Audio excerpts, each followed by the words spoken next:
All right, so I decided what I wanted to talk about today is God's love. Kind of seems like a simple topic at first. We all kind of know it as we come to church each day, but there's a lot that goes along with it. And in any relationship, we have to understand the person we're loving and the person who loves us. In this case, that's God, in the sense that He is a full person, and there's a lot of times when He is helping us in our lives, there will come times when He actually has to say no to us for certain things. But that doesn't affect, shouldn't really affect who we are in relation to Him and what we think of Him, or how we love Him, and it shouldn't change how much we think He loves us, because His love is absolute. It's just an absolute devotion He has for us, and everything He does at all times is for our good, even when we don't see it. It is just one step at a time in our lives. He is protecting us, and more often than not, protecting us from ourselves. And we may not always be aware of it, and we may not always see it that way, but our attention spans don't determine what reality is. It is up to Him to decide what is ultimately good and to keep us safe. And we have to look at that in the sense that it is a parent-child relationship between us and God. I feel like a lot of times in our culture we kind of forget that, and there is such an instinct to kind of distance ourselves from God and to just, only ever think about the fact that He's here and we're here. And while that is true, but He still, considers us His children. So there's still that love for, when you have kids, from when they're, day old to in their 40s, you're still going to consider them the same way that you do at all times. And a lot of the times a parent, when they're raising their kid, they're going to know what's best for them just from experience. But for God, it more comes from the fact that He knows, the past, the present, the future, and He sees everything that He knows about our story and how it's going to play out. Without that, it wouldn't. We think we understand how life is supposed to be, but we really don't. We need Him and His just omniscience and all-knowing nature and His infinite love to really keep us on the path that we need to be on. And I see that a lot in Him spelling it out for us in Jeremiah 29:11-12, when He says, "For I know the plans I have for you, declares the Lord, plans for welfare and not for evil, to give you a future and a hope. Then you will call upon me and come and pray to me, and I will hear you." So he makes it clear again and again. It's like He knows the plans He has for us. He knows how things are supposed to play out. So even when we think things are supposed to go one way, He knows if that's good or right. So if He says no to that, to our requests of like, oh, we believe, oh Lord, shouldn't this be what happens next? Or, shouldn't you keep this from happening? That's just our limited point of view. So He's not going to, just change His mind because we can't see the big picture like He can.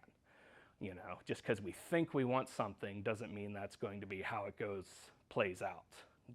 Because God would not be as great a parent as He is if He just caved to us for whatever whims we had. So when we do get that no to something we pray for, something that we are just very adamantly, Lord, please, let this happen, or Lord, please don't let this happen, and it just comes back as a no, we have to know how to respond to that and understand why. And usually it's very begrudgingly that we do it, but we still have to do it. Because again, parent-child relationship, if we're a child being told no,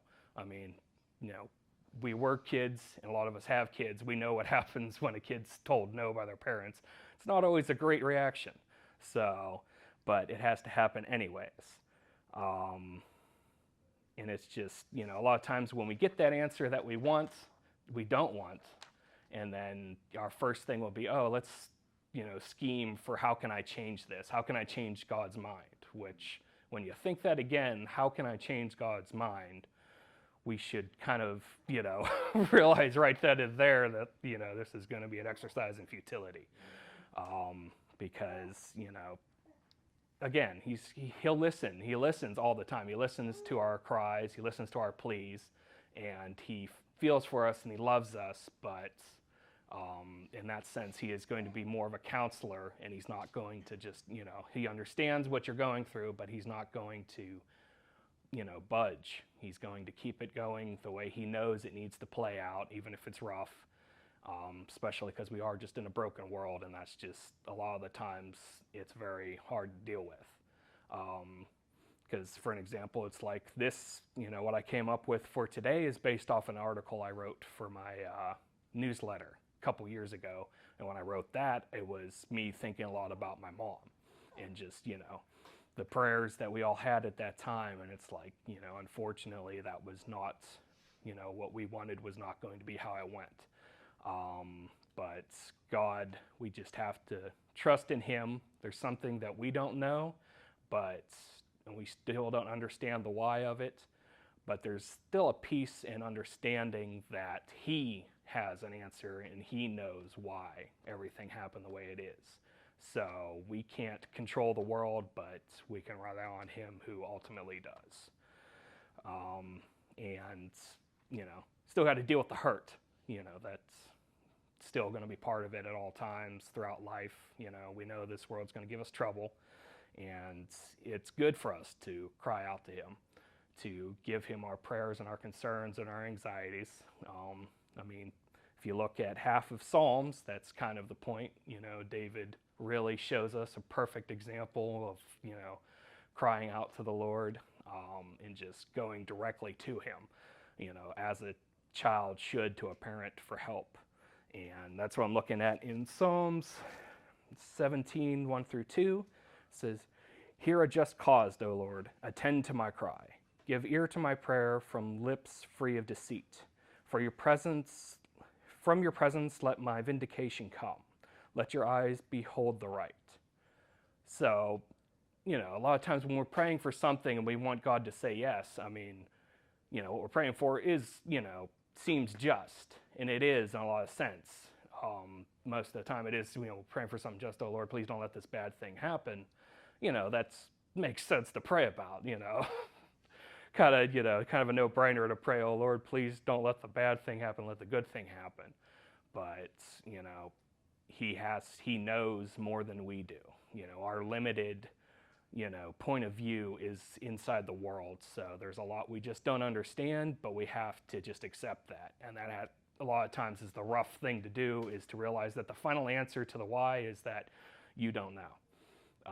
And you're just going to have to trust God, who's going to carry you through it anyways.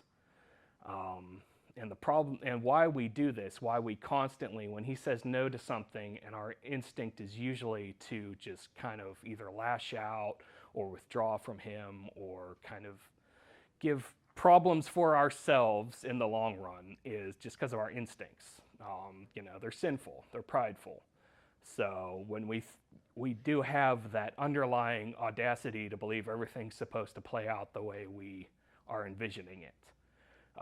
We have the constant ideas of, oh, I want this to happen next or this to happen. I don't want this to happen.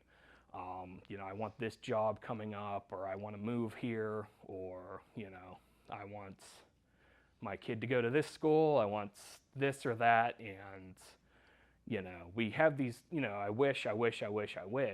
And it is just so easy for us to decide that that's reality. Our imaginations run wild even when we don't even notice it. It's just a constant thing that we have to deal with. And then God has to be up there looking at us and just patiently reeling us back in because he knows it's like, that's nice and all, but there's an entire universe that is going on outside of you. And it's true. It's rough to accept, and we have to accept it on a daily basis because we keep forgetting. But we do have to remember that it's not about us ultimately. It's about him.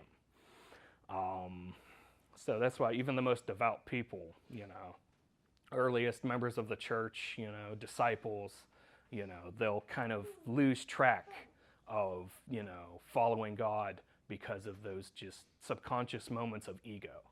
There's moments of, well, this isn't how I wanted it to go, so I'm going to bail out. We see that with Peter, how he, as soon as Christ was arrested, went from being ready to attack people with swords to, I don't know this guy. And it's just, and it's not to say that, oh, Peter's, a problem. He was one of the best. He was an apostle. He was one of the prime examples for all of us. There's a reason God put him in that time on earth. He could have us live in any time period he wanted. He wanted Peter there because Peter was the perfect disciple in that moment to be what he was. And it just shows that, we all fall short constantly because we can't ever measure up to God. We can't be perfect. We gave up on that in the garden. That's, the unfortunate truth of it. So we need God's constant grace and pity, and even more pity after that, constant amounts of that. That's why we have to thank him for his patience. But it is just a sad truth of it, because no matter what we know about God and how we understand him and our relationship with him, we're still mortal and we're still stuck in time. We only see the short term, like I said. It's only being able to see from our perspective and not knowing all variables. So it gets very rough when there's suddenly something we really want to have happen, and then when we think that praying to God, will somehow just, compel him to, okay, you prayed X amount of times, here's the yes. But that's not how it works. And when it doesn't, the, gut reaction is not always great. Because long-term plans, they only come from following God, from just that kind of, blind devotion, walking by faith, not by sight. That's what we need to do. Throughout day by day, moment by moment, rejection by rejection. And, it's got to be, it's easier said than done, that's for sure. But we can't expect it to be easy, honestly. I mean, God's made that clear from Genesis through Revelation. It's not going to be easy. But he gives us plenty of experience, plenty of knowledge in his word to be able to survive it and to survive the hardships that come from life. Because God, he's not going to back down. He's not going to yield to us. Out of anyone, he's not going to yield to us. That's just not going to happen. He's not going to let you get in the way of you. Because it's like he has plans and we have plans. And when those plans collide, something's going to give. And I'll give you 3 guesses of which one it's going to be, and the first 2 don't count. So as we all know, God wins in the end. And we like to say that about, oh, God's going to win over the devil, or God's going to win over, people who do evil. But it's like, no, God wins just in general. What he wants to happen is going to happen. And ultimately, he's working everything for our good. So that's why a lot of the times working for his good, eventually we'll see over time that he is trading what we see as a rejection for a blessing. So we need to look for why God said no. Even though we may never fully understand it, we need to look for the fact, just the mere fact that God said no, so there must be something else. There must be another point that we just don't see, but he's going to lead us to it anyways. He'll take us by the hand and lead us in the right direction if we let him. We just need to stop pulling our hand away from him every time he tries to. And that's, one of the most popular proverbs, at least I think it's one of the most popular, that just kind of shows this, is Proverbs, 3, 5 through 8. Trust in the Lord with all your heart and lean not on your own understanding. In all your ways acknowledge him, and he will make straight your paths. But be not wise in your own eyes. Fear the Lord and turn away from evil. It will be healing to your flesh and refreshment to your bones. So if we look at that, I mean, multiple times God's saying, stop relying on yourself. You can't do it. You don't know what you're talking about. You're never going to. You need to rely on me. Stop following your own wisdom. Every time we assume we know, it doesn't take long for us to realize, oh, no, I do not. And it's a humbling experience, but it's a refreshing one at the same time. Because, going back to Peter, that's what he saw eventually. After the rooster crowed, that was a very bitter and humbling experience for him. But, it was still that reminder. Even in that moment, he was doubting, because all of them were. It's like, well, he got arrested. Our Messiah was arrested. Is this all not real? Is this all, did we mess up? But again, at that, just another constant nudge from the Lord. It's like, here, I told you this was going to happen. This just happened exactly like I told you. So you need to remember that I'm the Lord. So we need the trust, the faith, the obedience, the lack of man-made wisdom, which is very important. God-given wisdom is the only actual wisdom. Man-made wisdom is just, on God's point of view, it's just stupidity. That's the honest truth of it. When he sees how we believe we know so much, and he only counts it as folly. So if we keep trusting him, eventually the yes he wants to give us will become easier to see and to experience. And a lot of times it can come after the fact. We'll be in the midst of the yes that he was giving us, and it'll be like, oh, I wish I had stopped fighting you this entire time and just let this happen. So, because also the yes that he gives in place of what we thought we wanted is always so much better than we expect it to be. It is always, the hindsight of it leaves us more and more humbled, a little more, grateful, but still humbled, slightly embarrassed. But it still gives us that actual joy and peace that we needed compared to what we assumed we wanted and asked him for, and then got mad when he said no. And sometimes the no that he is giving us is actually, what we think is a no is actually been a yes this whole time. Because a lot of times we don't know what we're asking for. We think we have a good idea of what we're asking the Lord for when we ask for something. And I guess going back to a job analogy, because that's been what's on my mind a lot, is when you go for a job and you think you really want it, and then you're asking him for the job that you want, the job would be perfect for you, and then you apply for a place that, deep down you would know that it's like, I'm only picking this place because it's there.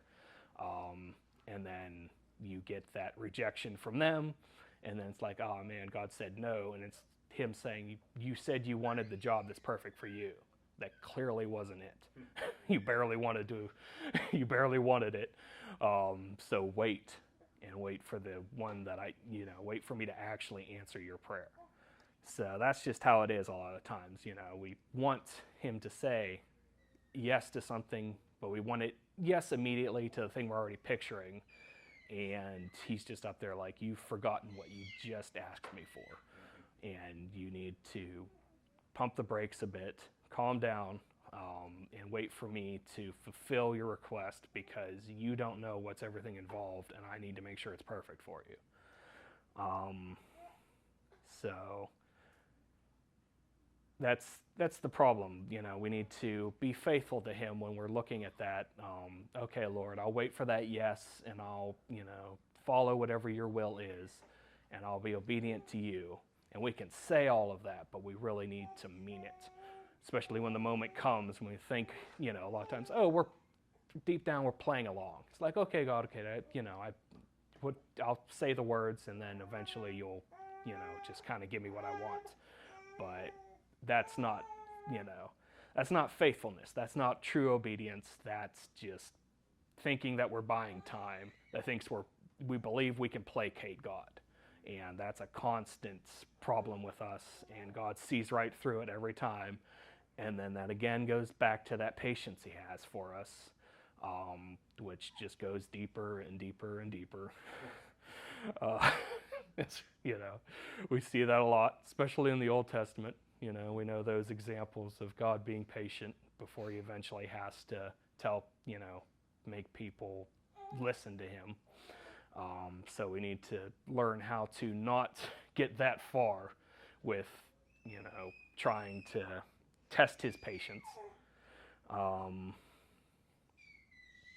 What we really need to do is offer complete obedience and to look at the examples of what that is to have complete obedience and to accept the fact that that means it's going to be very rough. It's going to be very, very rough to do at times. We need to accept that and just realize that, look back on other times when it was rough, look at how life is just in general, and accept that God knows that everything can be hard on us, but that he can pull us through it. And that makes me think of the perfect example of obedience, which is his son, Jesus. He was the perfect man. He was the perfect sacrifice. And a lot of that went to him just being perfectly obedient.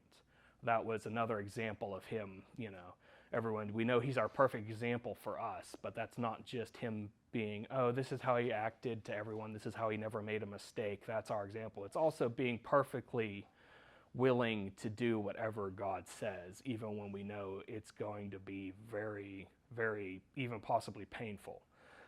Because we see that in Matthew 26, in verses 36 through 39, when Jesus was in the garden. Then Jesus went with them to a place called Gethsemane, and he said to the disciples, "Sit here while I go over there and pray." And taking with him Peter and the two sons of Zebedee, he began to be sorrowful and troubled. Then he said to them, "My soul is very sorrowful, even to the point of death. Remain here and watch with me." And going a little further, he fell on his face and prayed, saying, "My Father, if it be possible, let this cup pass from me. Nevertheless, not as I will, but as you will."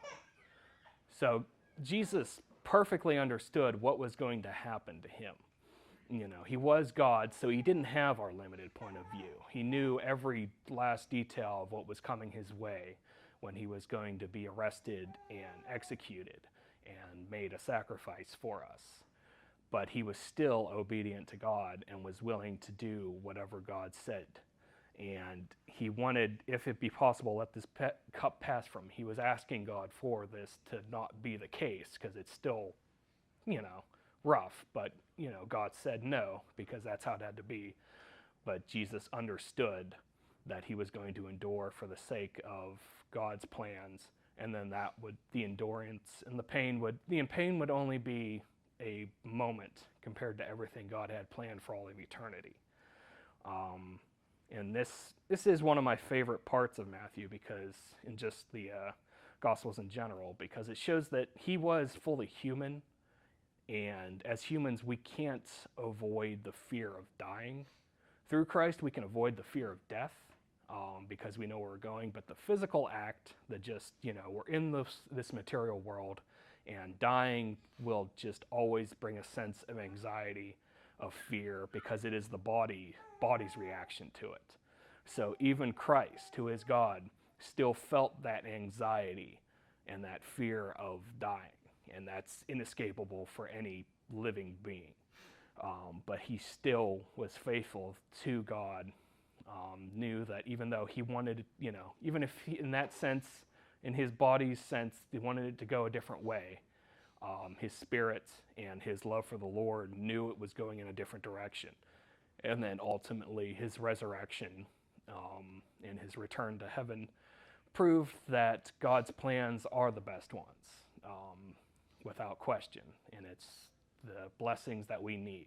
Even when things are rough in the moment, in the long run, and in the forever, they're going to be everything we could have hoped for.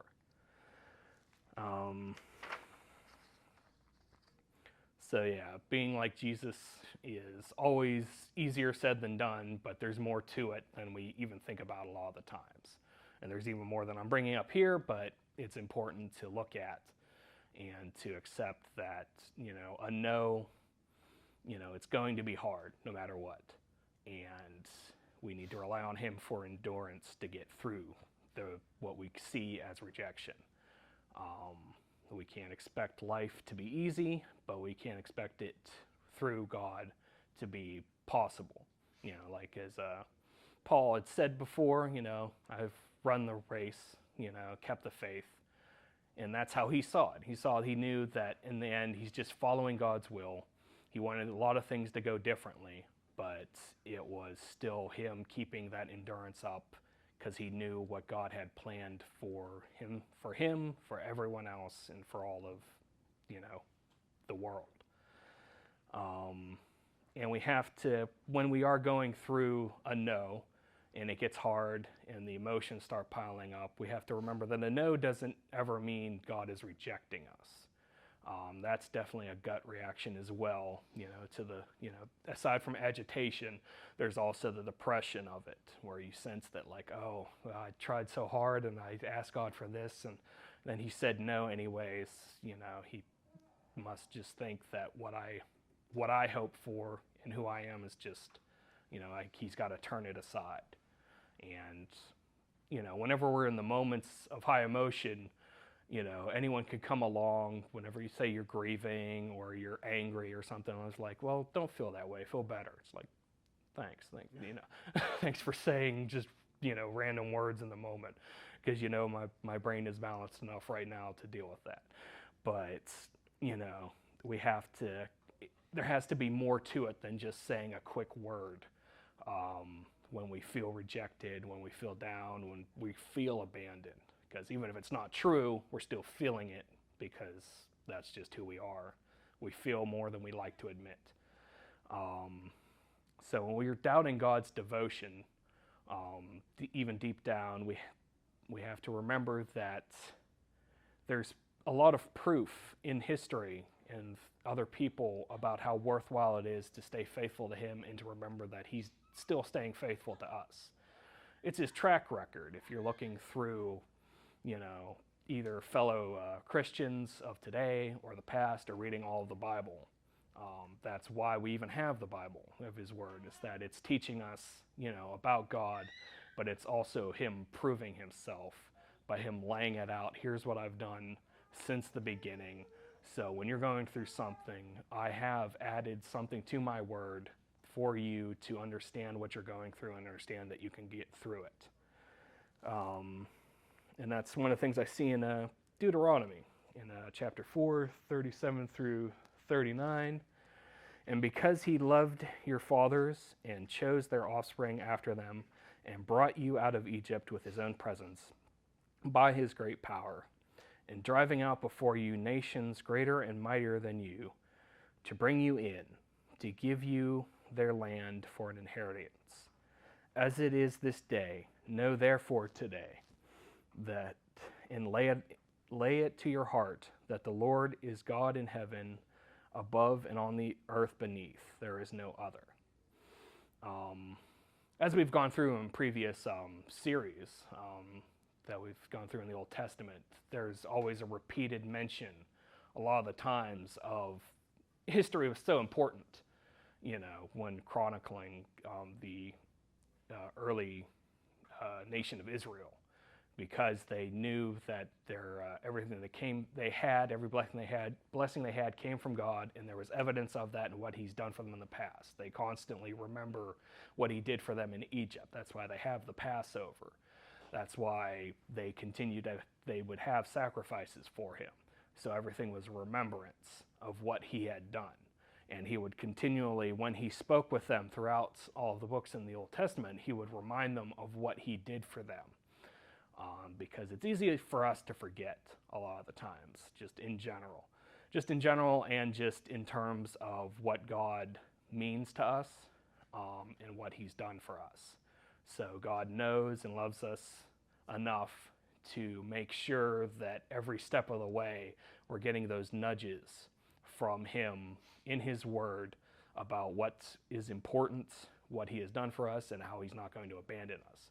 That's why reading the Bible is so important, and reading it regularly, because we forget, and that's why you write things down so you don't forget. So that's why God put everything in a book, to make sure that we remember it. Like, I don't actually know if it's an actual quote for him, but for Albert Einstein, when people would talk about him apparently not knowing what the speed of sound was or some other equation like that, his answer was supposedly, I don't bother memorizing information that's readily available in books. So that's why God is like, here, I literally spelled it out for you, all of it, so you can see what you need to know. So when you feel like I'm never abandoning you, but even when you think that I am, you can know that's clearly not the case. Why would I stop what I was doing this entire time? I don't change. My love doesn't change. It's always going to be the same. So here's your proof. Connect with me through my word. That's what he's always saying in again and again and again. And we need to not take it for granted, and we need to not become too confident in ourselves and thinking, oh, I'll remember. Because we clearly don't. We clearly do not. We constantly, okay, one moment we're good, the next moment it's like, well, I had this slight inconvenience, so I guess God is done with me. And God's just shaking his head every time, like he's done. So he is faithful in the hard times. And even in the book, he has it sprinkled throughout the Bible, but he also has it in complete books, like the book of Job, where Job's entire life was torn apart, turned upside down, and he wanted this or that to have, he wanted a resolution, he wanted to know why. But it wasn't up to him to decide what God owed him, but God still made it clear that everything happens as I see fit. Life is going to be filled with hardships, but this is to prove a point, and your faithfulness, Job's faithfulness, did prove that. And that's why God restored everything that he had lost that Satan had taken away from him. That's why, honestly, it's one of my favorite books of the Bible is Job, for that reason, because he didn't understand it. All of his friends were like, I don't understand it either. It must be your fault. To which he spent most of the book saying, I didn't do anything. And they were like, well, you clearly did. And then God showing up and is like, he didn't do anything. So stop trying to assume you know as much as me. Stop trying to do things on your own. So it's a weird thing to say, but it's a beautiful story for us, even though it's such a horrible story. It's a weird dynamic, but that's just how life is that it is too rough for us to do on our own. It's too hard. We're too limited in our understanding to try and create plans and our strategies for the world, and to expect everything to play out the way we assume it will. And to all of a sudden, when we're trying to get things to go our way, go to God and like, hey, do this. And God, it's like, you don't know what you're talking about. And unfortunately, no, that's not how life's going to go. It's very, there's something else that needs to happen, something else that needs to be fulfilled. You can't see it. You're only going to live 80 or so years. That's not enough time to explain it to you. So you just have to remain faithful. You have to trust me that I'm going to do what I said I'm going to do, which is to take care of you and to remain faithful and love you. Because that's all we really have. That's all we have in this world. So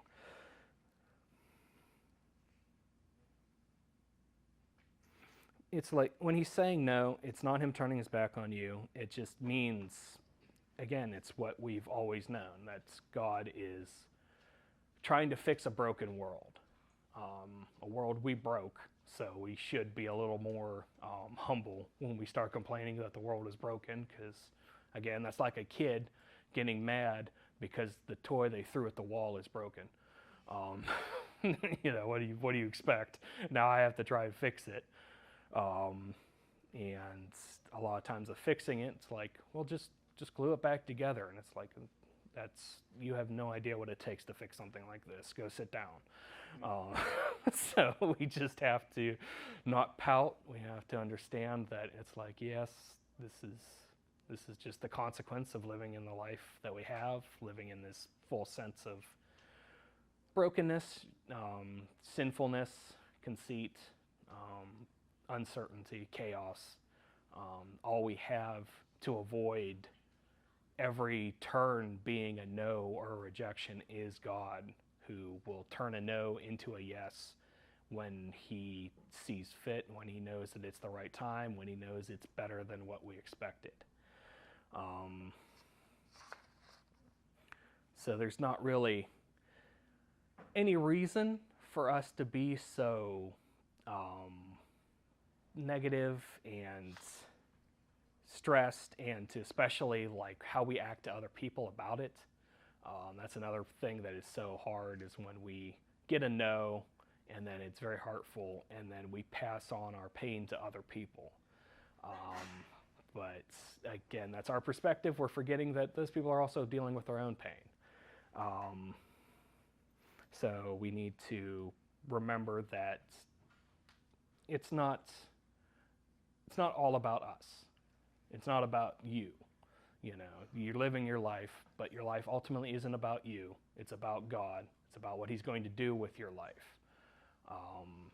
So you need to have a lot of patience, a lot of trust in God, a lot of just, all right, I'm wrong.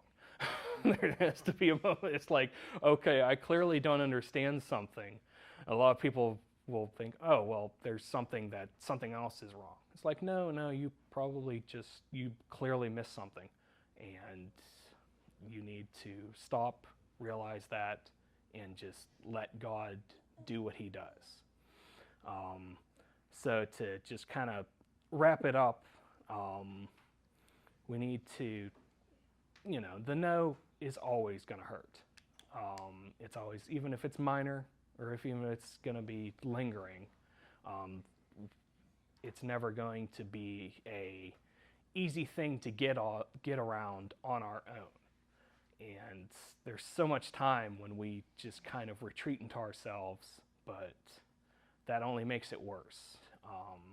Because again, just thinking back about, the inspiration for this was when I lost my mom, and just that sense of, praying for that not to happen. A lot of like, just the gut reaction of, okay, what can I do to make this not happen? Is there a trick? Is there a secret? What am I going to be able to make happen to make God make this happen? And, looking back, I can realize it's like that was a human kind of foolish reaction on my part, but it's, in the moment you can't see that. But you can if you're more faithful to the Lord, if you're more alert to him and focused on him, and you remember to renew that focus each day, and you put him first and not you or your family or anyone else. If you really are truly putting the Lord first, it becomes easier to escape that self-centeredness, because it is basically just like a sinkhole or a whirlpool that kind of just instantly draws you in. But God's throwing the line to help pull us out, and we have to just not ignore that. Because otherwise we're just going to try and swim out of it ourselves, and we're just going to go in circles and just keep sinking further and further into it. So we need him. We need to remember that we need him. And that's what I was thinking at the time, as I was writing this a couple years ago. It's, as clarity starts to come back, it's like this was a hard thing to deal with, but it's still a lesson. It's still a reminder. She's in a much better place, and I'm dealing with the loss, but there's a lot more coming in life, for me, for other people, for people hundreds of years after me, and all of it's playing a part in what God has designed. So he is doing what he knows he can do with this broken world to make it a perfect world eventually again. So, in short, life's rough, but God is good. So.